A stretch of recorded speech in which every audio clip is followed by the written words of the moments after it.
ဘုံဘဝမှာစုံမိကြခြင်းလောကလူတွေဟာလူဘဝရောက်လာတဲ့အခါမှာလူတိုင်းဟာစုံကြတာမဟုတ်ဘူးပေါ့စုံမိတဲ့လူတွေမှာလည်းပဲအချင်းချင်းညှိနှိုင်းထားတာမဟုတ်ပေမဲ့လို့သဘာဝချင်းတူညီတဲ့ပုဂ္ဂိုလ်တွေဟာစုံမိကြတာဒီကနေ့ညဝမ်းတွင်မျိုးကအာကစားကွင်းကြီးအတွင်းမှာစုံတယ်ဆိုတာလေတူညီတဲ့စိတ်ဆန္ဒတွေကြောင့်စုံတယ်လို့ဒီလိုပြောအဲ့လိုဘုံဘဝမှာစုံမိကြတာတွေနဲ့ပတ်သက်ပြီးတော့ဘုရားမြတ်စွာဟာလောကလူသားတွေလူဘဝရလာပြီးတော့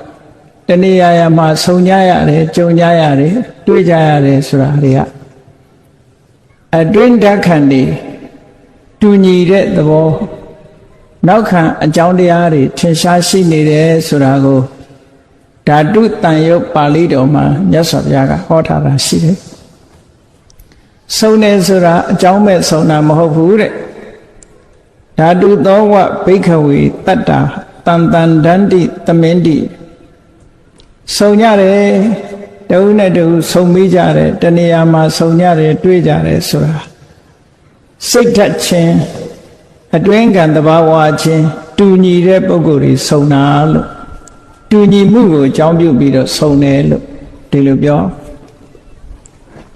အဲ့တော့ဒီနေရာတရားပွဲမှာစုံတဲ့လူတွေရှိတယ်တခြားနေရာမှာလည်းတခြားပွဲတွေစုံမိနေတဲ့ပုဂ္ဂိုလ်တွေလည်းမြောက်များစွာရှိတယ်တကဘာလုံးကိုညှော်မှန်းပြီးတော့ကြည့်မယ်ဆိုရင်ဒီအချိန်မှာစုံစည်းပြီးတော့တခုခုလုံးနေကြမှားကြည့်ပဲအကုန်လုံးအဲ့လိုစုံစည်းမှုတွေဟာအကြောင်းမရှိဘဲနဲ့စုံစည်းတာမဟုတ်ဘူးဆိုင်ရာအကြောင်းတရားတွေရှိနေကြတယ်အဲ့ဒီအကြောင်းတရားတွေဟာကောင်းတဲ့အကြောင်းတရားလည်းဟုတ်တယ်မကောင်းတဲ့အကြောင်းတရားလည်းရှိတယ်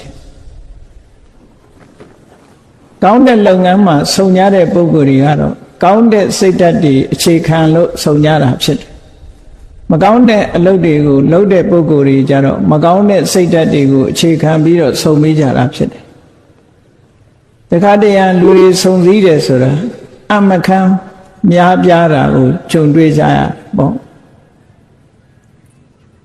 ဘုန်းကြီးတို့2004ခုနှစ်တုန်းကဂျာမနီနိုင်ငံဘာလင်မြို့တော်မှာဥရောပနိုင်ငံကလူတွေတန်းပေါင်းများစွာရောက်ရှိလာပြီးတော့စုံစည်းကြတဲ့ပွဲကြီးတစ်ခုကျင်းပတာကိုတယ်လီဗီရှင်းတွေကနေပြီးတော့မြင်ရတယ်ပေါ့အဲ့ဒီမှာလူတွေဘာလင်မြို့တော်မှာကျင်းပတဲ့လက်ပါရိတ်ဆိုတဲ့ပွဲကြီးဥရောပနိုင်ငံအသီးသီးကလာတဲ့လေယာဉ်မြန်တွေမီးရထားတွေကားလမ်းတွေပြည့်နေအောင်အလုံးလက်ပါရိတ်ပွဲကျင်းပတဲ့နေရာကိုတန်ပေါင်းများစွာသောလူတွေဟာစုယုံရောက်ရှိလာကြအဲ့ဒီလောက်များတဲ့ပုဂ္ဂိုလ်တွေဒီတနေရာထဲမှာလာဆုံးတယ်ဆိုတာလည်းပဲအတွင်းအစ္ဆဒဓာတ်သဘောချင်းတူလို့သာဆုံးလို့ရတယ်မတူတဲ့ပုဂ္ဂိုလ်တွေမသွားကြဘူးဆိုတာသိတာတယ်ပေါ့အဲ့တော့လောကမှာဘုံဘဝမှာစုံမိကြတယ်ဆိုတဲ့နေရာမှာအကောင်းဆုံးခြင်းလားမကောင်းသဖြင့်ဆုံးခြင်းလားအကျိုးရှိသောဆုံးခြင်းလားအကျိုးမရှိသောဆုံးခြင်းလားဆိုတာတော့ရွေးချယ်ကြရမှာဖြစ်တယ်လူတွေဟာ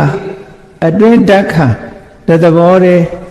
တူညီတဲ့အနေအထားကနေပြီးတဏှာကိုရောက်ရှိအောင်စုပေးလိုက်တဲ့သဘောဟော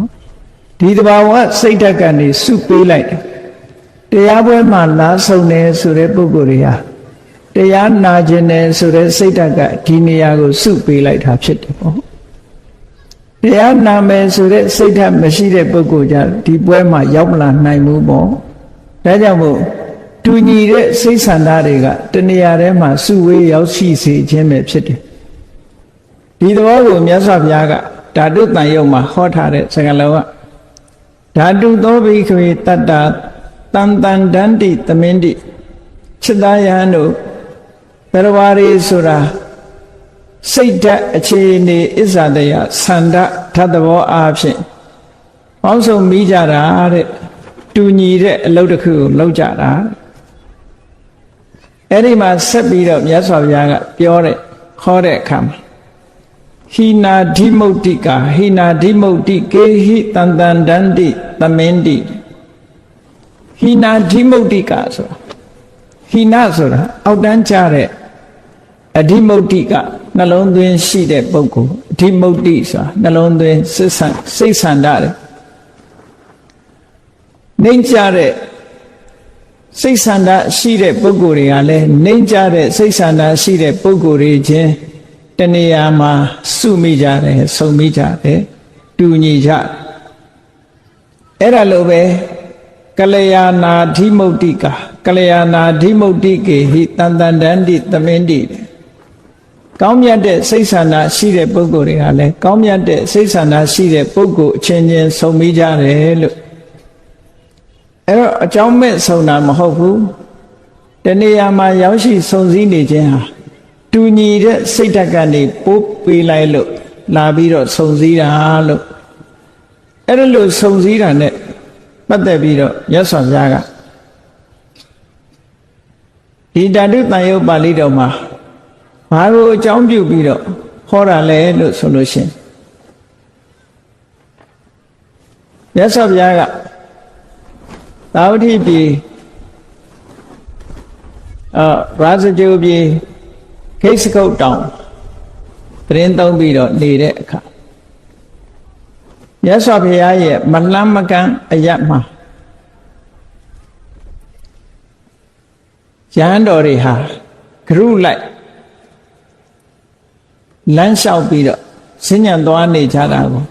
တွေ့ရတယ်ပေါ့အဲ့လိုစဉ္ညာသွားနေတဲ့ယဟန်တော်တွေကိုလှမ်းကြည့်ပြီးတော့မြတ်စွာဘုရားကမိန့်ကြားတယ်အနိနာမှာရှိတဲ့ယဟန်တွေကိုမိန့်ကြားတယ်ချက်သားယဟန်တို့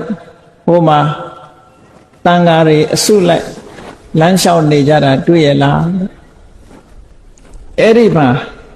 လမ်းလျှောက်နေတဲ့ပုဂ္ဂိုလ်တွေဟာ9ပါးရှိတယ်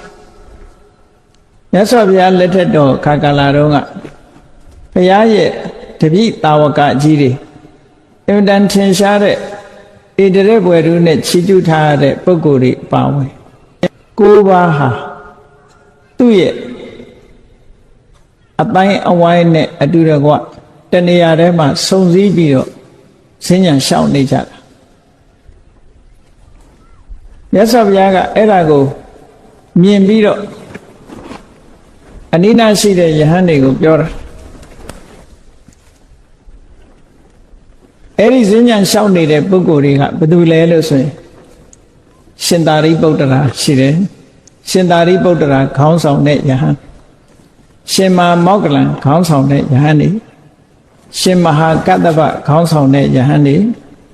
ရှင်အနုရုဒ္ဓခေါင်းဆောင်တဲ့ယဟန်နေရှင်ပုံနခေါင်းဆောင်တဲ့ယဟန်နေရှင်ဥပါလိခေါင်းဆောင်တဲ့ယဟန်နေရှင်အာနန္ဒာခေါင်းဆောင်တဲ့ယဟန်တွေကလမ်းလျှောက်နေကြတယ်အဲ့ဒီနဲ့မလှမ်းမကမ်းမှာဘုရားမြတ်စွာရဲ့သာသနာတော်မှာစိတ်ကောင်းမရှိလို့နာမည်ကောင်းမရတဲ့ရှင်ဒေဝဒတ်ကလည်းသူ့အဖွဲ့တွေနဲ့စဉ္ညာလျှောက်ပြီးတော့နေတာအဲ့ဒီအချိန်မှာစုံစည်းနေတာသူဂရုလိုက်အစုလိုက်နေတာကိုကြည့်ပြီးတော့မြတ်စွာဘုရားကယဟန်တွေကိုပြောမိန့်ကြားနေတာจิตตายဟန်တို့သာရိပုတ္တရာဟာများစွာသောယဟန်တွေနဲ့အစုလိုက်လမ်းလျှောက်နေကြတယ်အဲ့ဒီယဟန်တွေအားလုံးဟာ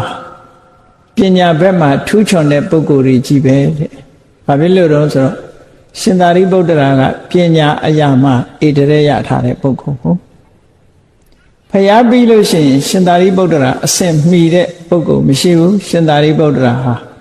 ထူးချွန်တဲ့ပညာနေရာမှာထူးချွန်ဆုံးပုဂ္ဂိုလ်ဖြစ်တယ်။ဘလောက်ထိထူးချွန်တယ်လဲလို့ဆိုရင်မြတ်စွာဘုရားအဆင့်မှသမ္မာသမ္ဗုဒ္ဓအဆင့်မှဖြေနိုင်တဲ့မေခွန်းတောင်မှပဲအနည်းငယ်နီလန်လေးပြလိုက်လို့ရှိရင်ရှင်သာရိပုတ္တရာကအကျယ်တဝင်းဖြေနိုင်တဲ့စွမ်းရည်တတ္တိရှိတယ်ဆိုလိုတာကဘုရားအရာ မေခွန်းတောင်မှပဲရှင်သာရိပုတ္တရာဖြေနိုင်စွမ်းရှိတယ်လို့ဒီလိုပြောတာအဲ့တော့ပညာထက်မြက်တဲ့ပုဂ္ဂိုလ်ပညာဆိုတာဟာတကယ်တော့လူသိတဲ့နေရာမှာမရှိဘူးလောကမှာပညာဟာအင်တမအစွမ်းတတ္တိရှိပေမဲ့လို့တကုရှင်နဲ့ပညာတတ်ဒီနှစ်ခုနှိုင်းယှဉ်လိုက်ရင်တကုရှင်ကိုပဲလူသိများတယ်ပညာတတ်တဲ့ပုဂ္ဂိုလ်လူသိမများဘူးတဲ့ပညာဆိုတာထင်ရှားတဲ့အရာမဟုတ်ဘူးဒါကြောင့်မို့လို့ပညာကိုစားနဲ့ဥပမာပေးထားတယ်ပညာရှိကိုစားခဲ့လို့ဥပမာပေးထားတာရှိတယ်အဲ့ဒီသုတ်တန်တစ်ခုလည်းပဲရှိတယ်ပေါ့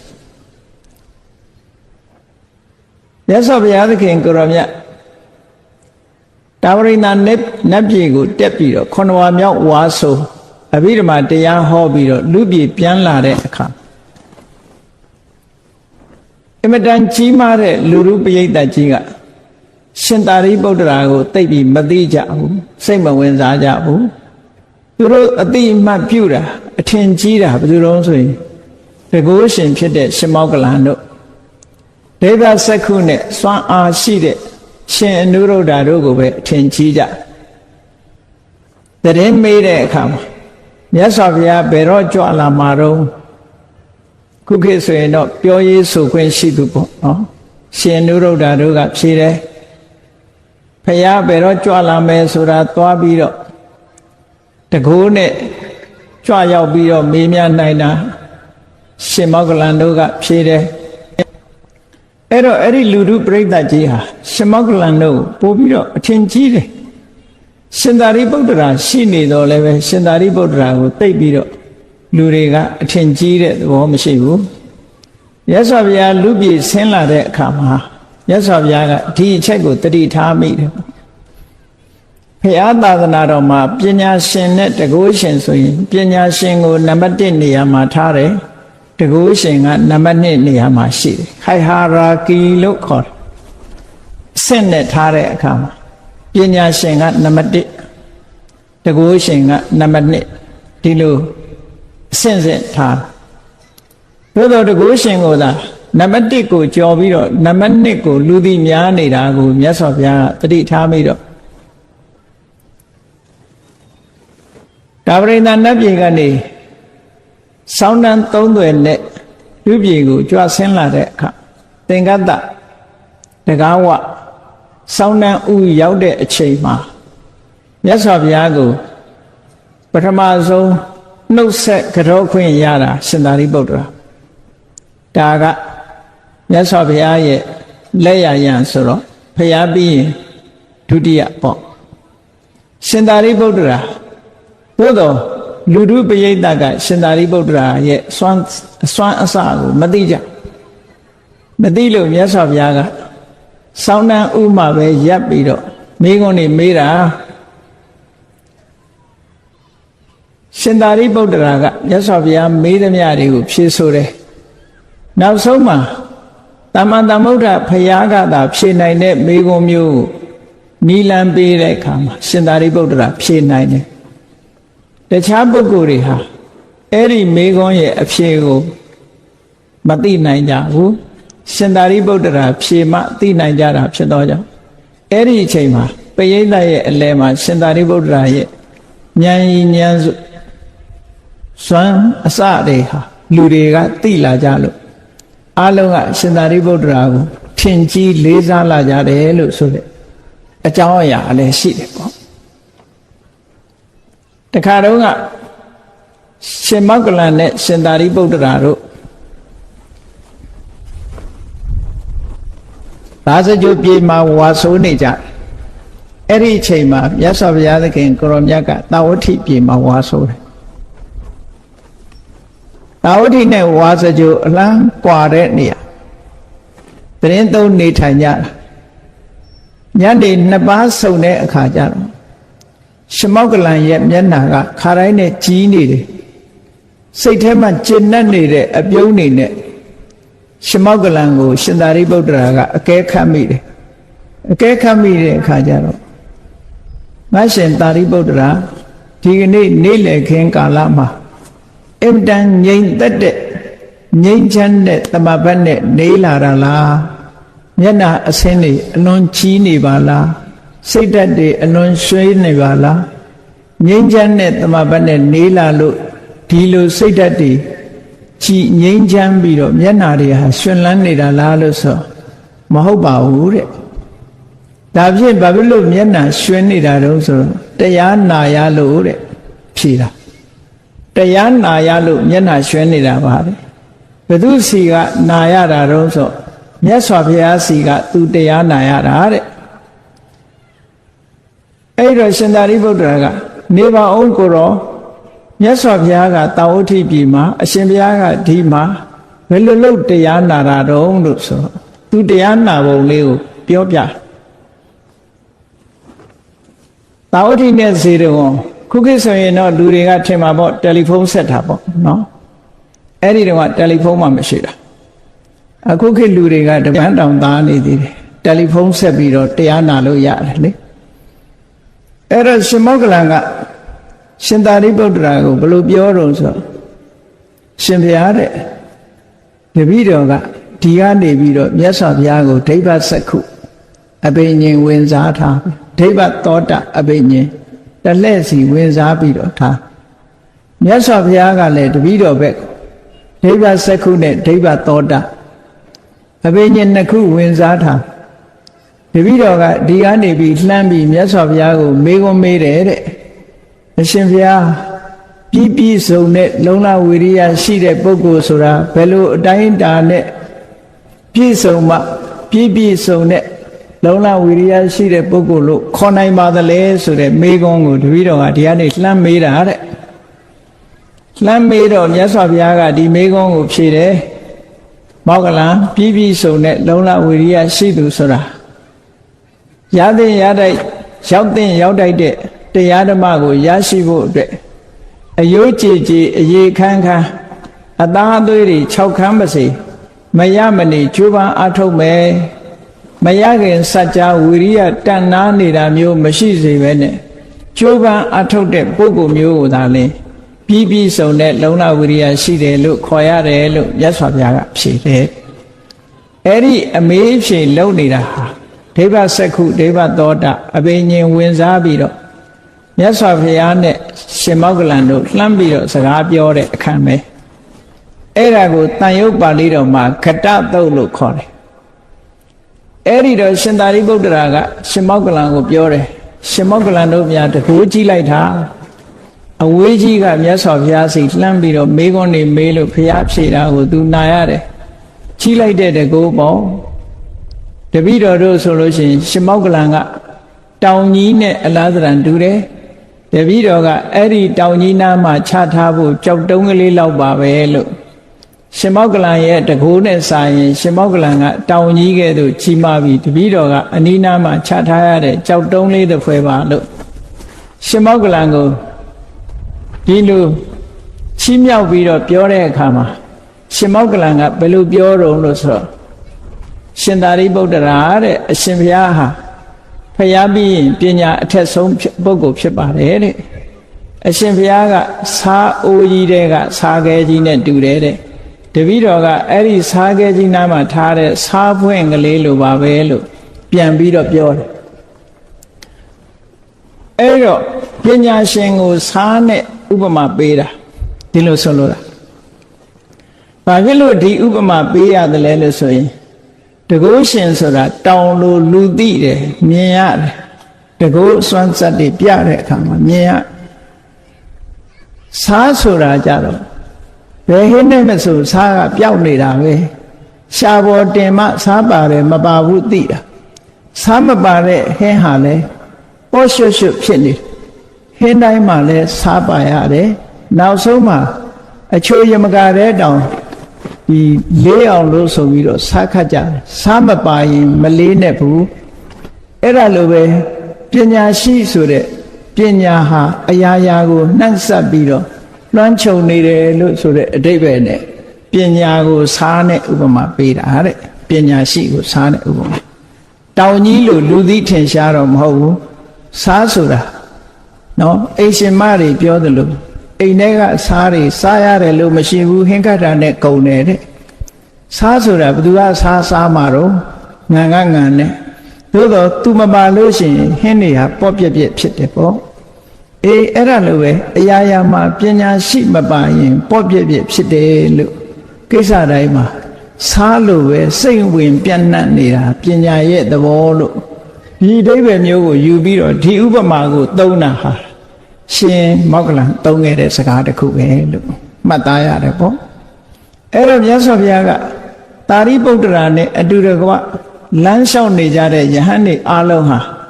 ပညာရှိတွေကြီးပဲပညာကျွယ်ဝတဲ့ပုဂ္ဂိုလ်တွေကြီးပဲအံ့ဩစရာကောင်းလိုက်တာစိတ်ဆန္ဒတူညီတဲ့ပုဂ္ဂိုလ်တွေဟာအစုလိုက်ဒီလိုနေကြတာဒါကြောင့်မို့ဓာတုသောဝဘိက္ခဝေတတ္တတန်တန်တန္တိပညာရှိတွေကပညာရှိနေမှအစဉ်ပြေတယ်အားလုံးဟာပညာကနေပြီးတစုတည်းဖြစ်အောင်စုပေးထားတယ်လို့ဒီလိုပြောတခါရှင်မောက္ကလံကြီးလိုက်တဲ့အခါသူလည်းသူ့အုပ်စုနဲ့လမ်းလျှောက်နေတယ်အေးမောက္ကလံကလည်းသူနဲ့အတူတကွလမ်းလျှောက်နေတဲ့ပုဂ္ဂိုလ်တွေဟာတကိုးရှင်နေကြီးပဲတဲ့အားလုံးဟာတကိုးကြီးမားတဲ့ပုဂ္ဂိုလ်တွေကြီးပဲတကိုးကြီးတယ်ဆိုတာသမထကျင့်စဉ်တစ်ခုကိုစွမ်းစွမ်းတမန်ကျင့်ထားပြီးတော့စွန့်ရည်တတ္တိတွေတိုးမြင့်နေအောင်ဒါကိုပဲအလုံးလုံးနေတာသမထကျင့်စဉ်ကိုအချိန်ချင်းထပ်ထပ်ကျင့်ပြီးဇန်နေအပိညင်းနေအချိန်ချင်းထပ်ထပ်ဝင်စားလို့ဝတိဘော၅ပါးနဲ့စွန့်ရည်တတ္တိတွေထက်အောင်လုပ်နေကြတာမို့ရှင်မောက္ကလံတို့ဆိုတာအလုံးကိုထူးခြားတဲ့တကိုးရှင်ဖြစ်တယ်ပေါ့ခိပ္ပနိတန္တိလို့ဆိုတဲ့အတိုင်းတကယ်ကိုလင်းလင်းမြန်မြန်တကိုးအပြောင်းလွှဲလုံနိုင်တဲ့စွန့်ရည်တတ္တိရှိတဲ့ပုဂ္ဂိုလ်နန္ဒောပနန္ဒနဂါးကြီးကနှာခေါင်းလေနဲ့မှုတ်တဲ့အခါမှာတခြားယဟန္တာတွေမကာကွယ်နိုင်ဘူးတဲ့ရှင်မောက္ကလံတပါးသာကာကွယ်နိုင်တယ်ဘာဖြစ်လို့အလင်းအမြန်လောက်ရတာဖြစ်တယ်စက္ကန့်ပိုင်းနောက်ကျသွားရင်ပြဖြစ်သွားနိုင်တယ်အစိတ်ခိုးတွေတင့်ပြီးတော့ပြဖြစ်သွားနိုင်တယ်ဒါကြောင့်မို့တကောဆိုတာလေလေ့ကျင့်နေရလေ့ကျင့်နေလို့စွမ်းရည်တတ္တိတွေထက်တာဒါကြောင့်မို့မောက္ကလံနဲ့အတူတကွလမ်းလျှောက်နေကြတဲ့ယဟန်တွေဟာအားလုံးတကောရှင်တွေကြီးပဲဓာတ်သဘောအားဖြင့်စိတ်ဓာတ်ချင်းတူညီလို့တကောဆိုတဲ့စွမ်းရည်တတ္တိကသူတို့ကိုတစုတည်းစုဝေးစေတယ်လို့မြတ်စွာဘုရားကဒီလိုဟောတာနောက်တစ်ခါရှင်မာကတ္တဗနဲ့လမ်းလျှောက်နေကြတာတစုတည်းကြည့်လိုက်တယ်ရှင်မာကတ္တဗနဲ့တစုတည်းနေတဲ့ပုဂ္ဂိုလ်တွေဟာဒူတင်ဆောင်ပုဂ္ဂိုလ်တွေကြီးပဲချိုးချိုးချမ်းချမ်းကျင့်ရမယ်နော်ယဟန်ဘဝဆိုတာကိလေသာတွေနည်းပါအောင်ချိုးချမ်းတဲ့အကျင့်တွေကျင့်ရမယ်လို့သင်္ကန်းတောင်မှပန္နကုသင်္ကန်းမှာဝတ်ရမယ်သုံးတယ်တဲ့ပိုမထားရဘူးတောရเจ้าမှာပဲတစ်သလုံးနေရမယ်ဆွမ်းခံပြီးတော့ပဲစားရမယ်ဆိုတဲ့ဒီဒူရင်အကျင့်တွေကိုကျင့်ကြံကြိုးကိုအားထုတ်နေတဲ့ပုဂ္ဂိုလ်တွေကြီးပဲသူတို့ကိုလည်းပဲဒူရင်အကျင့်ကနေပြီးတော့တစုတည်းဖြစ်အောင်စုပေးလိုက်တာပေါ့ဟောနောက်ဒီအရှင်အနုရုဒ္ဓနဲ့အတူတကွလမ်းလျှောက်နေကြတဲ့ယဟန်တွေကိုကြည့်လိုက်အလုံးဟာဒိဗ္ဗစက္ခုအဘိညာဉ်မှာစွန့်ရည်ထက်တဲ့ပုဂ္ဂိုလ်တွေကြီးပဲတဲ့အကုန်လုံးဟာဒိဗ္ဗစက္ခုအဘိညာဉ်မှာအစွမ်းတတ္တိရှိတဲ့ပုဂ္ဂိုလ်ရှင်နုရုဒ္ဓဆိုတာတထိုင်နဲ့စัจ java လာတစ်ထောင်ကိုတပြိုင်နဲ့ကြည့်နိုင်တဲ့ဒိဗ္ဗစက္ခုအဘိညာဉ်မျိုးရှိတဲ့ပုဂ္ဂိုလ်ယန္တာမဖြစ်ခင်ကတည်းကဒိဗ္ဗစက္ခုကိုအလေးလာပြုလို့ကျွမ်းကျင်လာတဲ့ပုဂ္ဂိုလ်တူသူနဲ့အတူတကွနေတဲ့ယဟန်တွေကလည်းအားလုံးဟာဒိဗ္ဗစက္ခုမှာထူးချွန်တဲ့ပုဂ္ဂိုလ်တွေကြီးပဲသူတို့ကိုတစုတည်းဖြစ်အောင်ဟာလည်းပဲဒိဗ္ဗစက္ခုအဘိညာဉ်ကနေပြီးတော့စုဝေးပေးလိုက်တာတဲ့ဟောဓာတ်သဘောတွေကတူတစုတည်းဖြစ်သွားအောင်စုပေးတဲ့သဘောနောက်တစ်ခါအရှင်ပုံနာမန္တာနိပုဒ္ဒမန္တာနိဆိုတဲ့ပုံနေမရဲ့သားဖြစ်တဲ့အရှင်ပုံနာအဲ့ဒီအရှင်ပုံနာကလည်းသူ့ရဲ့သရင်သုံးပေါ်တွေအတူတကွများစွာသောယဟန်တွေနဲ့အတူတကွလမ်းလျှောက်နေတယ်အဲ့တော့ရှင်ပုံနာကဘယ်အရာမှာထင်ရှားတဲ့ပုဂ္ဂိုလ်တုံးဆိုတော့ဓမ္မကတိကအရာမှာထင်ရှားတယ် ရှင်အနန္ဒာမထေရမြတ်တောင်မှပဲသာသနာပေါင်းဝင်လာတဲ့အခါမှာရှင်ပုံနာရဲ့တရားကိုနာပြီးတော့သောတာပန်ဖြစ်တာရှင်ပုံနာဆိုတာတခြားမဟုတ်ဘူးသာသနာတော်မှာပထမဆုံးယဟန်ဖြစ်တဲ့ရှင်ကွန်းတင်ညာရဲ့တူအရင်ဖြစ်တယ်ကပိလဝမြို့ကလာတဲ့ပုဂ္ဂိုလ်ပဲမြတ်စွာဘုရားကိုမဖူးတွေးရခင်ကလေးကယဟန္တာဖြစ်ပြီးတော့ကပိလဝမြို့မှာထင်ရှားတဲ့ဓမ္မဂတိကတစ်ပါးဖြစ်တယ်ပေါ့ဓမ္မဂတိကထင်ရှားတာမှတာမန်ထင်ရှားတာမဟုတ်ဘူးရှင်ပုံနာအဝိဓမ္မနာမည်ကြီးတို့ရှင်သာရိပုတ္တရာကတောင်အလွန်တွေ့ချင်တာတခါတော့ကသုတ်တံတစ်ခုရှိတယ်ရထဝိနိတသုတ်တံမှာချိရှင်ပုံနာရှင်သာရိပုတ္တရာကအမြဲတမ်းမေးတယ်သတင်းကြားတာနဲ့စိတ်ကကြည်ညိုနေတာတရားဟောကောင်းတယ်ဆိုတာသတင်းကြားတာနဲ့ကြည်ညိုနေတရက်တော့ရှင်ပုံနာမြတ်စွာဘုရားစီရောက်လာရှင်သာရိပုတ္တရာကစောစောတည်းကမှားထားတယ်ရှင်ပုံနာရောက်လာရင်သူ့ကိုပြောကြစမ်းပါလို့မှားထားတော့ရှင်ပုံနာရောက်လာတဲ့အခါမှာရဟန်းတော်တစ်ပါးကသွားလျှောက်တယ်အရှင်ဘုရားအမြဲတမ်းတောင်းတနေတဲ့ရှင်ပုံနာအခုရောက်နေပြီဘုရားဆိုအားချင်းသွားပြီးတော့တွေ့တဲ့အခါမှာရှင်ပုံနာကဘုရားကိုဘုရားထံဝင်ရောက်ကြော့ပြီးတဲ့အခါမှာတောရဘက်ကိုထွက်သွားတယ်တောတဲ့ဘက်ကိုထွက်သွားတော့ရှင်သာရိပုတ္တရာကမျက်ခြေပြတ်မှဆိုလို့နောက်ကနေလိုက်တယ်ကိုရောက်တဲ့အခါကျတော့ရှင်ပုံနာကတပင်ရင်အောက်မှာဝင်ပြီးတော့ထိုင်ပြီးတော့တရားနှလုံးသွင်းပြီးတော့နေတယ်အဲ့တော့ရှင်သာရိပုတ္တရာကဒီချိန်ပေါ့တွေ့ဖို့အချိန်မဟုတ်သေးဘူးတရားနှလုံးသွင်းပြီးတော့ဒါကပဋိသင်္လာနလို့ခေါ်တယ်တဘာရီနေတဲ့အချိန်မှာဝင်မတွေ့ရထုံးစံရှိတယ်ပဋိသင်္လာနဆိုတာအာယုံအသီးသီးပေါ်မှာစိတ်ကိုမသွားစေပဲချုပ်တိပ်ပြီးတော့တဘာရီတရားနှလုံးသွင်းနေတဲ့အချိန်အဲ့ဒီအချိန်မှာဝင်မတွေ့ဘူးခက်လန်းလန်းကလည်းမျက်ခြေမပြတ်အောင်ထိုင်းနေလိုက်တယ်သူတရားနှလုံးသွင်းနေတယ်လို့ရှင်သာရိပုတ္တရာကလည်းအခြေအနေစောင့်ညနေခင်းရောက်တဲ့အခါကျတော့တရားနှလုံးသွင်းရာကထလာရှင်သာရိပုတ္တရာကရှင်ပုံနာအနီးနာသွားပြီးတော့မေးခွန်းတွေမေးတာပဲတရားနာခြင်းလို့မေးခွန်းတွေမေးတာမသိလို့မေးတာမဟုတ်ဘူးတရားဟောကောင်းတယ်ဆိုလို့တရားနာခြင်းလို့သွားပြီးတော့မေးခွန်းတွေမေးတာအဲ့ဒီအကြောင်းနဲ့ပတ်သက်ပြီးတော့ရထဝိနိတသုတ်တံဆိုတာရှိတယ်ပေါ့အဲ့ဒါလို့ရှင်ပုံနာဆိုတာဟောပြောတဲ့ဘက်မှာအင်တမထူးချွန်ပြောင်မြောက်တယ်ပေါ့ထူးချွန်ပြောင်မြောက်တယ်အဲ့တော့သူနဲ့အတူတကွာလမ်းလျှောက်နေကြတဲ့ယဟန်တော်တွေကလည်းဓမ္မဂတိကအရာမှာထူးချွန်ကြတဲ့ယဟန်တွေကြီးပဲတဲ့မေတ္တာမဝါဒနာတူရာစုကြတယ်လို့ပြောလို့လည်းရတာပေါ့နော်အရေးချင်းတူတဲ့ပုံကိုယ်တွေစုကြတာဟောနောက်အစုတစ်ခုကြည့်လိုက်မယ်ဆိုရင်ရှင်ဥပါလိရှင်ဥပါလိဆိုတာဝိနည်းအရာမှာဣတရေရတဲ့ဝိနည်းဒရဝိနည်းအကြောင်းကိုအမြဲတမ်းစဉ်းစားနေတဲ့ပုဂ္ဂိုလ်ဘယ်ကိစ္စမှာပဲဖြစ်ဖြစ်ထူးချွန်ခြင်းရင် specialize လို့ခေါ်တယ် specialize လုပ်ကိုလုပ်မလုပ်ရင်မထူးချွန်အထွေထွေသွားနေလို့ဘယ်သူမှမထူးချွန်ဘူးတစ်ခုတည်းကို specialize လုပ်ထားတာသူကဝီနီးနဲ့ပတ်သက်ပြီးတော့ specialize ပဲအဲ့ဒါကြောင့်မို့လို့ဝီနီးအရာမှာထူးချွန်တယ်သူကိုယ်တိုင်ကပြောခဲ့တယ်လေဝိနယောအာတယောမရှံဝိနယောဌာနစင်္ကမဝိနေယဝတံကပိမိဝိတယောဝိနယောမမခောစရောတဲ့ဆိုလိုတာကနော်ဝီနီးဒီတာသူ့ရဲ့နေရာဖြစ်တယ်ပေါ့ဝီနီးဒီတာလည်းသူရက်တဲ့နေရာသူစဉ္ညာသွားတဲ့နေရာသူထိုင်တဲ့နေရာဖြစ်တယ်ပေါ့ဝီနီးဒီတာလည်းသူ့ရဲ့ချက်စားရာဖြစ်တယ်ဒီလိုပြောခဲ့တာဆိုလိုတာကထိုင်နေလဲဝီနီးအကြောင်းစဉ်းစားတယ်ရက်နေလဲဝီနီးအကြောင်းစဉ်းစားတယ်လျောင်းနေလဲဝီနီးအကြောင်းစဉ်းစားတယ်ဒီလိုဆိုလိုတာပေါ့ဒါကြောင့်မို့ဝီနီးနဲ့ပတ်သက်ပြီးတော့ဒီထူးချွန်အောင်လုပ်တဲ့ပုဂ္ဂိုလ်ဖြစ်လို့တကယ်ကိုဝီနီးအရာမှာဣတရေရတဲ့ဝိနည်းဒရပုဂ္ဂိုလ်မြတ်ကြီးဖြစ်တယ်ပေါ့သူနဲ့အတူတကွာနေတဲ့ပုဂ္ဂိုလ်တွေကလည်းသူ့လိုပဲဝီနီးအရာမှာထူးချွန်တဲ့ပုဂ္ဂိုလ်ကြီးပဲဟောဝီနီးပေါ်မှာလေးစားပြီးတော့ ဝီနီးတရားကိုလေ့လာလှိုက်စားတဲ့ပုဂ္ဂိုလ်တွေအချင်းချင်းအဲ့ဒီဝီနီးတရားတော်ကစုပေးလိုက်တဲ့သဘောတဲ့တစုတည်းစုံမိသွားကြတယ်ပေါ့ဒီလိုဆိုလို့တာဟောနောက်တစ်ခါကျတော့ရှင်အာနန္ဒာလည်းပဲသူအစုနဲ့လမ်းလျှောက်ရှင်အာနန္ဒာဆိုတာမြတ်စွာဘုရားတရားတော်တွေဟောသမျှဓမ္မခန္ဓာပေါင်း8400တရားတွေသူနှုတ်တဲ့ဆောင်းနိုင်တဲ့စွမ်းရည်တတ္တိရှိတယ်ဘဟုတုတအရာမှာဣတရေယဘဟုတုတဆိုတာအများကြီးသင်ထားတယ်ဘာနဲ့သင်အောင်နားနဲ့သင်နားထောင်ထားတယ်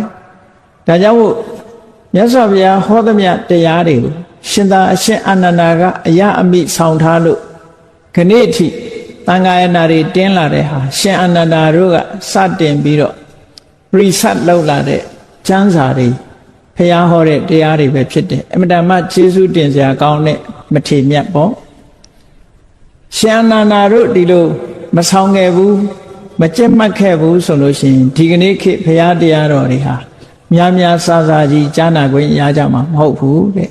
အခုတော့အများကြီးပဲထုတယ်အမြဲတမ်းကြီးမားတဲ့ပိဋကတ်3သွယ်နိကေ9ပြဓမ္မခန္ဓာပေါင်း8400ဆိုတာဒီကနေ့အထိရရှိနေကြတာပေါ့တွေ့ရှိနေကြရှင်အာနန္ဒာမထေရမြတ်ကိုယ်တိုင်ကပြောတယ်လေသူဟာ8400နဲ့က82,000ကိုမြတ်စွာဘုရားစီကသင်ယူခဲ့တာပါတဲ့ဓမ္မခန္ဓာ82,000ကိုမြတ်စွာဘုရားစီကသင်ပြီးတော့ကျန်တဲ့2000ကိုတော့ရှင်သာရိပုတ္တရာစတဲ့ယဟန်နေစီကသင်ယူခဲ့တာဒါကြောင့်မို့လို့သူ့နှုတ်ရှားမှာဓမ္မခန္ဓာပေါင်း8400ရှိပါတယ်လို့ပြောတာအဲ့တော့ဘုဒ္ဓအရာမှာအမြဲတမ်းထူးချွန်တဲ့ပုဂ္ဂိုလ်သူမြတ်ဖြစ်တယ်ပေါ့အဲ့ဒီဘောဓုတအရာမှာထူးချွန်တဲ့ရှင်အာနန္ဒာမထေရမြတ်နဲ့ရံပတ်ပြီးတော့နောက်ကနေလိုက်ပြီးစဉ္ညာလျှောက်နေကြတဲ့ပုဂ္ဂိုလ်တွေကလည်းစာပေရာမှာထူးချွန်တဲ့ဘောဓုတရှိတဲ့ပုဂ္ဂိုလ်တွေကြီးပဲတဲ့ဘောဓုတရှိခြင်းတူတဲ့သဘောကသူတို့တစုတည်းဖြစ်အောင်စုပေးလိုက်တာဂရုတစ်ခုဖြစ်သွားတယ်။ဟောဒီသဘောကိုမြတ်စွာဘုရားကဓာတုသောဘိက္ခွေတတ္တတန်တန်တန္တိသမင်းတိจิตตายဟန်တို့စိတ်ထက်ခြင်းအရေးချင်းဓာတ်သဘောချင်းအားဖြင့်တတ္တဝါတွေဟာစုစည်းထားတာဖြစ်တယ်အဲ့တော့တဏှာမှာစုမိတယ်ဆိုတာဓာတ်သဘောချင်းတူမှစုလို့ရဓာတ်သဘောချင်းမတူရင်စုလို့မရဘူးလို့ဒီလိုပြောတာเนาะနောက်တစ်ခါခက်လန်းလန်းမှကြည့်လိုက်မယ်ဆိုရင်ရှင်ဒေဝရသူကလည်းသူ့ခြံရံပရိသတ်နဲ့လမ်းလျှောက်နေတယ်ရှင်ဒေဝရကဘာတွေတွေးနေလဲဆိုရင်ဖြတ်လန်းကနေဖျားလုပ်ဖို့စဉ်းစားနေတာသူကအဲ့ဒါကြတော့ပါပိဿရုပ်မာတဲ့စိတ်ဆန္ဒတွေလွှမ်းမိုးနေတယ်သူ့မှာတန်ဃာတွေကိုခေါင်းဆောင်လုပ်ချင်တယ်တန်ဃာအဖွဲ့အစည်းကြီးကိုအကြီးအကဲလုပ်ချင်တယ်အဲ့ဒီအကြီးအကဲလုပ်ချင်တဲ့စိတ်ဓာတ်လူကြီးလုပ်ချင်တဲ့စိတ်ဓာတ်ကသူ့ကိုလွှမ်းမိုးပြီးတော့ထားတယ်သူနဲ့အတူလမ်းလျှောက်နေတဲ့ပုဂ္ဂိုလ်တွေကလည်းအဲ့ဒါလိုစိတ်ဓာတ်ရှိတဲ့ပုဂ္ဂိုလ်တွေကြီးပဲတဲ့ဟောပါပိဿဆိုတဲ့မကောင်းတဲ့အတွေးတွေဝင်နေတဲ့မကောင်းတဲ့လူရင်ဆန္ဒတွေလွှမ်းမိုးထားတဲ့ပုဂ္ဂိုလ်တွေကလည်းပဲမကောင်းတဲ့စိတ်ဆန္ဒချင်းတူရဟာစုစည်းမိတာဖြစ်နေတယ်ဟုတ်တာပေါ့တရားဝါဒနာပါတဲ့ပုဂ္ဂိုလ်တွေကတရားပွဲရောက်ကြတယ်ရုပ်ရှင်ဝါဒနာတဲ့ပါတဲ့ပုဂ္ဂိုလ်တွေကတယ်လီဗီရှင်းရှေ့မှာရုပ်ရှင်ကြည့်ကြတယ်ဘောလုံးဝါဒနာပါတဲ့ပုဂ္ဂိုလ်တွေကဘောလုံးဝဲရှေ့မှာရောက်ပြီးတော့ဘောလုံးကြည့်ကြတယ်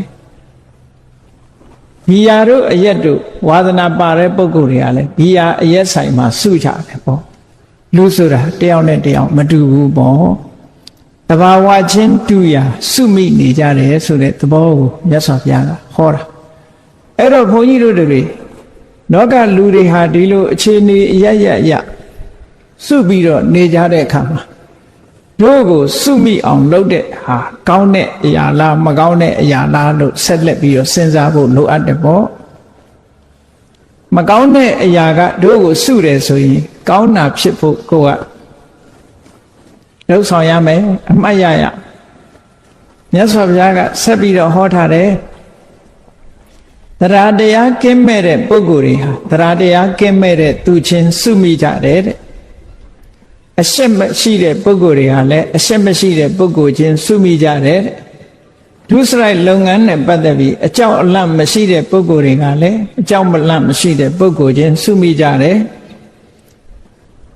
ဘောဓုတနဲတဲ့ပုဂ္ဂိုလ်တွေကလည်းဘောဓုတနဲတဲ့ပုဂ္ဂိုလ်ချင်းစုမိကြတယ်တဲ့ပြင်းကြီးတဲ့ပုဂ္ဂိုလ်တွေကလည်းပြင်းကြီးတဲ့ပုဂ္ဂိုလ်တွေချင်းတဏှာမှာစုမိကြတယ်ပညာမဲ့တဲ့ပုဂ္ဂိုလ်တွေကလည်းတဏှာမှာပညာမဲ့တဲ့ပုဂ္ဂိုလ်ချင်းစုမိကြတယ်တတိလက်လွတ်နေတတ်တဲ့ပုဂ္ဂိုလ်တွေမိမိလျောရောနေတတ်တဲ့ပုဂ္ဂိုလ်တွေကလည်းမိမိလျောရောနေတတ်တဲ့ပုဂ္ဂိုလ်ချင်းစုမိကြတယ်လို့ဟောတဘာဝတူရစုတယ်ဆိုတဲ့အကြောင်းမြတ်စွာဘုရားဒီလိုဟောတယ်တရားတရားရှိတဲ့အကောင်းဘက်ကပြောမယ်ဆိုရင်တရားတရားရှိတဲ့ပုဂ္ဂိုလ်တွေကလည်းတရားတရားရှိတဲ့လူနဲ့လက်တွဲမိတယ်မကောင်းမှုဒုစရိုက်ကရှက်တတ်တဲ့ပုဂ္ဂိုလ်တွေကလည်းမကောင်းမှုဒုစရိုက်ကိုရှက်ရွံတဲ့ပုဂ္ဂိုလ်တွေချင်းလက်တွဲကြတယ်မကောင်းမှုဒုစရိုက်ကကြောက်လန့်တဲ့ပုဂ္ဂိုလ်တွေကလည်းမကောင်းမှုဒုစရိုက်ကကြောက်လန့်တဲ့ပုဂ္ဂိုလ်တွေနဲ့ပဲလက်တွဲတယ်ဘဟုတုတရှိတဲ့ပုဂ္ဂိုလ်တွေကလည်းဘဟုတုတရှိတဲ့ပုဂ္ဂိုလ်နဲ့ဆိုရင်လက်တွဲပြီးတော့ပြောမကုန်အောင်ရှိကြတယ်ပေါ့ကြိုးစားအထောက်မှုလုံလဝိရိယရှိတဲ့ပုဂ္ဂိုလ်တွေကလည်းလုံလဝိရိယရှိတဲ့ပုဂ္ဂိုလ်ချင်းလက်တွဲကြတတိကောင်းတဲ့ပုဂ္ဂိုလ်တွေကလည်းတတိကောင်းတဲ့ပုဂ္ဂိုလ်ချင်းလက်တွဲကြပြီးတော့ပညာထက်မြက်တဲ့ပုဂ္ဂိုလ်တွေကလည်းပညာထက်မြက်တဲ့ပုဂ္ဂိုလ်ချင်းလက်တွဲကြတယ်လို့အကောင်းဘက်ကလည်းဒီလိုလာတယ်အဲ့တော့စုံစည်းကြတဲ့အခါတိုင်းမှာတို့တွေဟာဒီနေရာဆုံတာဘာနဲ့ဆုံတာလဲဒါဟာအရေးတကြီးဆင်ញင်စဉ်းစားဖို့လိုအပ်တယ်အကောင်းနဲ့ဆုံတာလားမကောင်းနဲ့ဆုံတာလားစုံစည်းတာတော့စုံစည်းနေကြတာဘဝမှာစုံစည်းမှုဆိုတာတွေဖြစ်တယ်အဲ့ဒီစုံစည်းမှုတွေဟာအကောင်းနဲ့ဆုံတာလားမကောင်းနဲ့ဆုံတာလားကိုယ့်ကိုဆင်ញင်သုံးသပ်ဖို့လိုအပ်တယ်အရာရာမှာအမတ်တမဲ့မနေပဲနဲ့တတိတရားတမ္ပစင်ညတရားနဲ့နေကြရအဲ့ဒါလို့မနေလို့ရှိရင်ဘဝနှိမ့်ကျသွားနိုင်တယ်ဟောတိုးတက်မြင်မာလာအောင်ကိုယ့်ရဲ့အခြေအနေကိုပုံမှန်သုံးသပ်နေတတ်ဖို့လိုအပ်တယ်ပေါ့အဲ့ဒါလို့ဆင်ញင်တုံတရားနဲ့ဆင်ញင်သုံးသပ်ရမြတ်စွာဘုရားကိုယ်တိုင်ကကထံဗုဒ္ဓတမေရတ္တိတိဝဝီတိဝတ္တန္တိတိပပိစိတေနအဘိနံပစ္ဆွခိတပါမကောင်းတဲ့အညစ်အကြေးတွေကိုထုတ်ဖို့ကြိုးစားနေတဲ့ပုဂ္ဂိုလ်တယောက်ဟာတနေ့တာငါဘယ်နည်းနဲ့ခုံဆုံးလာတယ်ဆိုတာဆင်ញင်သုံးသပ်ပေးရမယ်လို့ဒီလိုဟောထားတာရှိဒါလူတိုင်းလိုက်နာရမယ်ဟာတစ်ခုဖြစ်တယ်မို့နှမို့ဆိုရင်ကိုယ့်ဘဝနမောနမဲ့နေရာရောက်တယ်ပေါ့နမောနမဲ့နေလို့ရှိရင်တော့လူတယောက်ဟာနှိမ့်ကျသွားမှာပဲအဲ့ဒါကြောင့်မို့လို့နမောနမဲ့မနေရအောင်ကိုယ့်ဘဝကိုဆင်ញင်သုံးသပ်မှုလောက်ဆင်ញင်သုံးသပ်တဲ့အခါမှာအဖြေထွက်လာမကောင်းတာနဲ့စုမိနေတယ်ဆိုရင်ကောင်းတာနဲ့စုဖို့ကြိုးစားရမကောင်းတာနဲ့ကောင်းတာဆိုတာဒီမကောင်းတဲ့သဘောတွေဆိုတာမပယ်လှန်မှုမတွန်းလှန်မှုဆိုလို့ရှိရင်ဒီပုဂ္ဂိုလ်ဟာဘယ်တော့မှအကောင်းဖြစ်လာမှာမဟုတ်ဘူးဒါကြောင့်မို့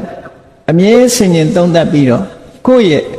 အနေထားစိတ်နေသဘောထားတွေကိုဆင်ញင်သုံးသပ်နေဖို့လိုအပ်တယ်ပေါ့ငါဟာဟိနာဓိမုတ်တိကအောက်တန်းကြတဲ့အတွေးတွေအောက်တန်းကြတဲ့စိတ်ဆန္ဒတွေရှိနေတာလားကလျာဏဓိမုတ်တကောင်းမြတ်တဲ့အတွေးတွေကောင်းမြတ်တဲ့ဆန္ဒတွေရှိနေတဲ့ပုဂ္ဂိုလ်လားလို့ဆိုတာကိုယ့်ကိုယ်ဆင်ញင်သုံးသပ်ပြီးတော့အဖြေရှာရဆင်ញင်သုံးသပ်လိုက်တာနဲ့အဖြေဆိုတာထွက်လာဟိနာဓိမုတ်တိကအောက်တန်းကြတဲ့စိတ်ဓာတ်တွေငါမှရှိနေတယ်ဆိုရင်ပြင်ရမယ်ပေါ့ဒီစိတ်ဓာတ်တွေကိုယ်တည်းမပြင်လို့ရှိရင်သိတဲ့ဘဝမှာမပြင်ရင်လူတွေဟာခောက်ရိုးကျိုးသွားပြီးတန်တရားမှာဇယိုက်ဆိုးတွေနဲ့ပဲသွားတာဒါကသေးသေးချာချာစဉ်းစားကြည့်နော်လူဘဝမှာတရှူးရှူးတတိုင်းတိုင်းနဲ့ဒေါသကြီးတဲ့ပုဂ္ဂိုလ်တယောက်ဟာကံမကောင်းအကြောင်းမလှလို့ခွေးဖြစ်ရင်လည်းခွေးဆိုးပဲဖြစ်တယ်ကြက်ဖြစ်ရင်လည်းဟိုခွတ်ဒီခွတ်ဟိုစိတ်ဒီစိတ်ကြက်ဆိုးပဲဖြစ်မယ်ငှက်ဖြစ်လို့ရှိရင်လည်းငှက်ဆိုးပဲ နွားဖြစ်ရင်တောင်မှပဲဟိုနွားခွေဒီနွားခွေတရှုရှုလုပ်တဲ့နွားဆိုးဖြစ်တယ်နော်ဒီတဲ့ဆိုရင်တော့ကြားတို့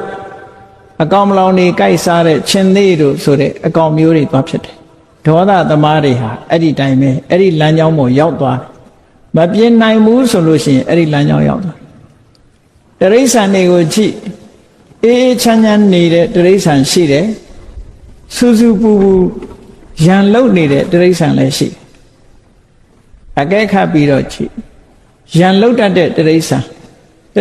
တစ်မျိုးတည်းတည်းပဲရန်လုံတဲ့တရိษံရှိတယ်ရန်မလုံတဲ့တရိษံရှိတယ်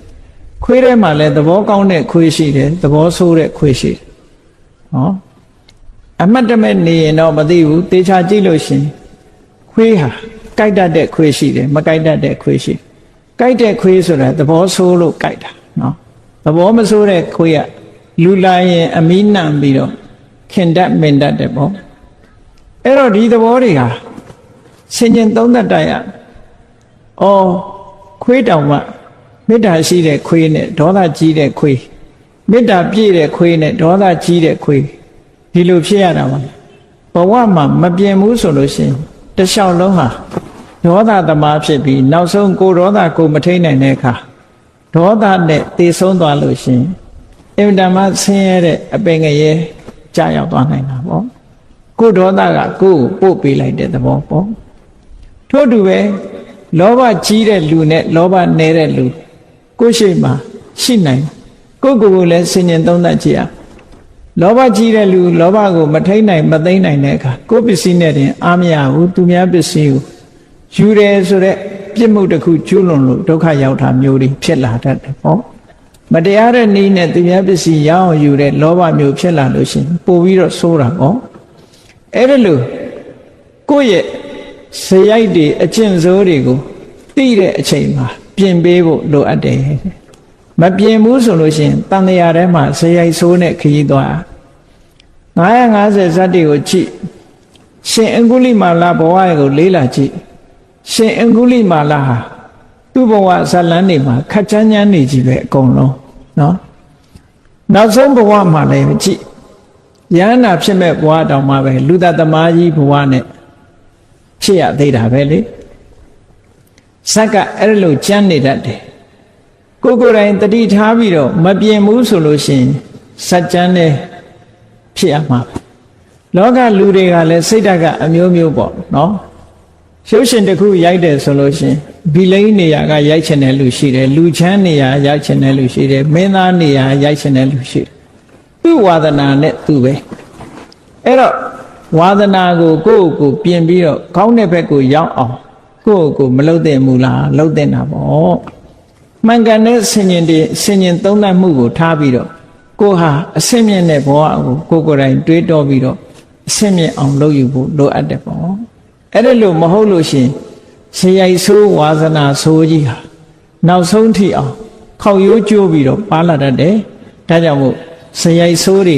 ပယ်လှန်ပြီးတော့ဇယိုက်ကောင်းတွေဖြစ်အောင်ကြိုးစားအားထုတ်ကြရမှာလို့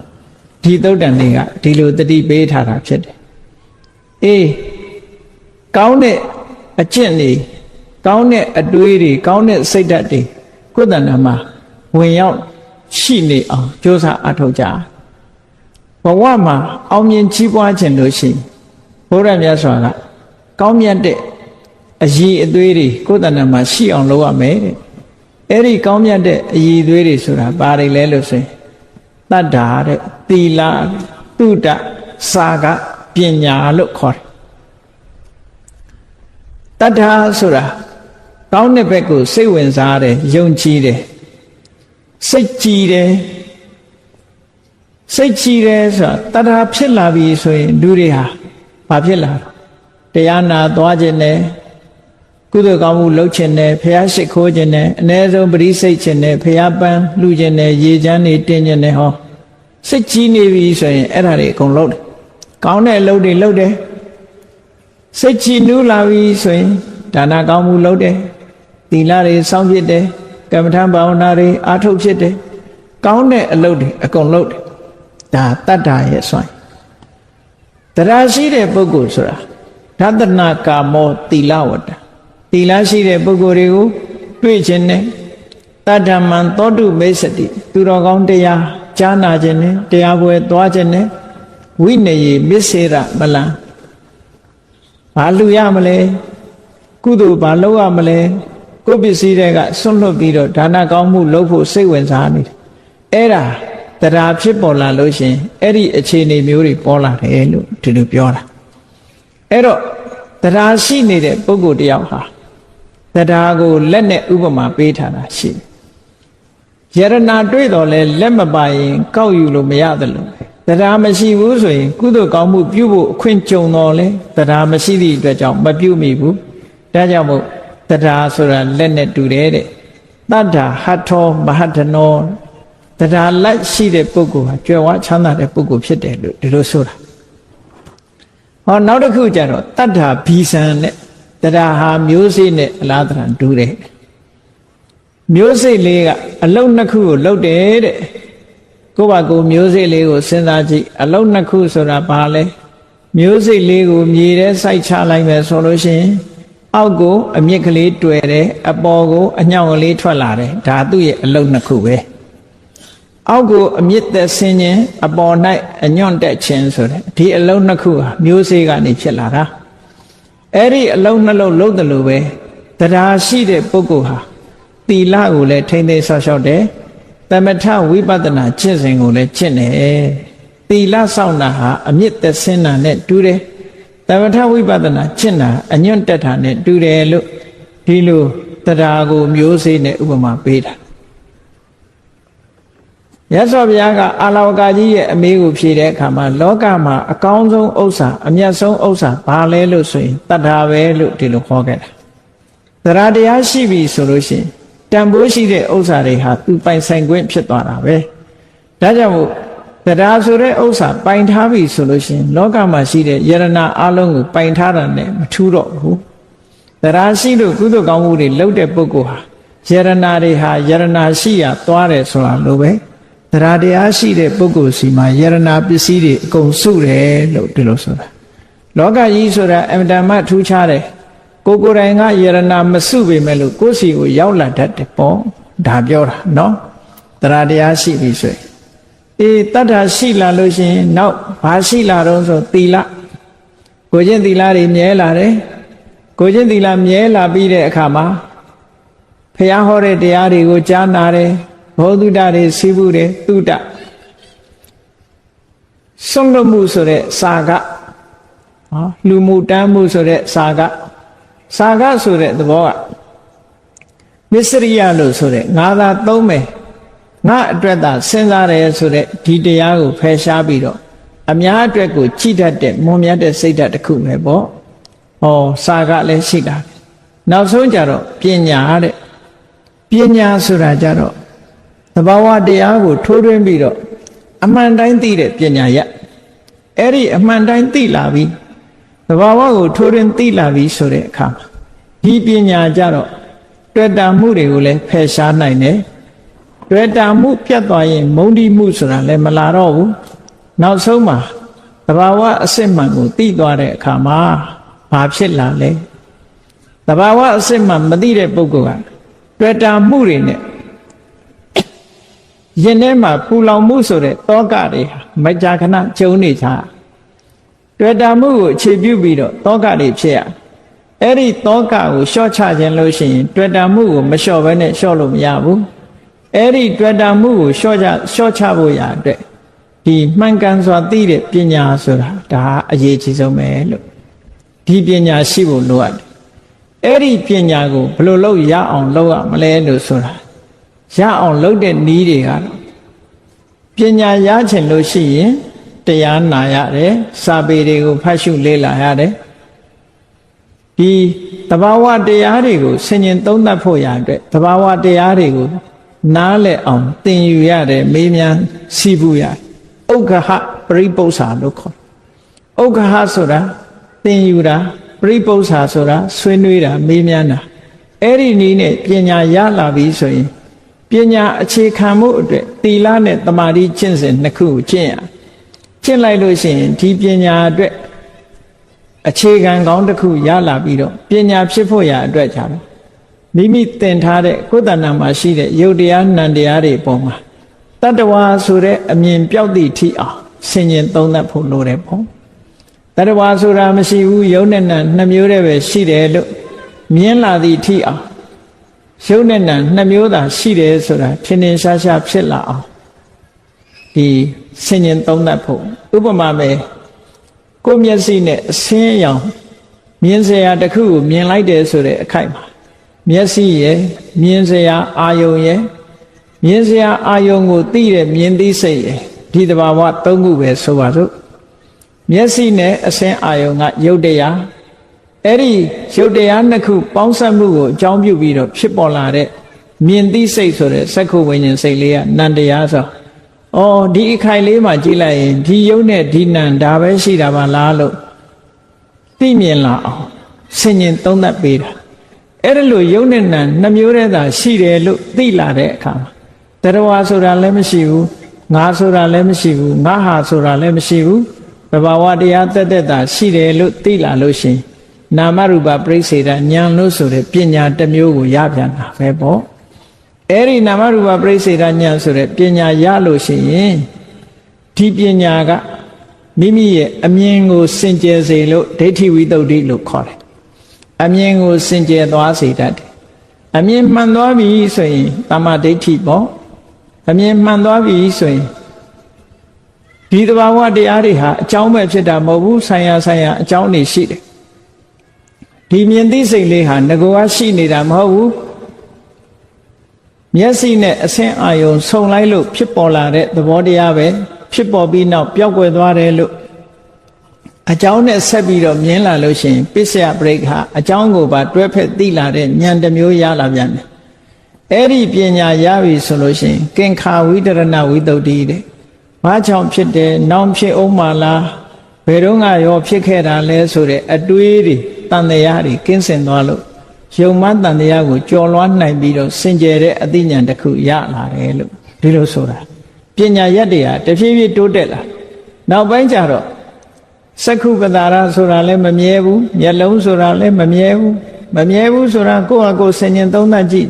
ငယ်ငယ်တုန်းကမျက်လုံးအသက်50-60ရောက်တော့မျက်လုံးအများကြီးကွာခြားသွားပြီလေ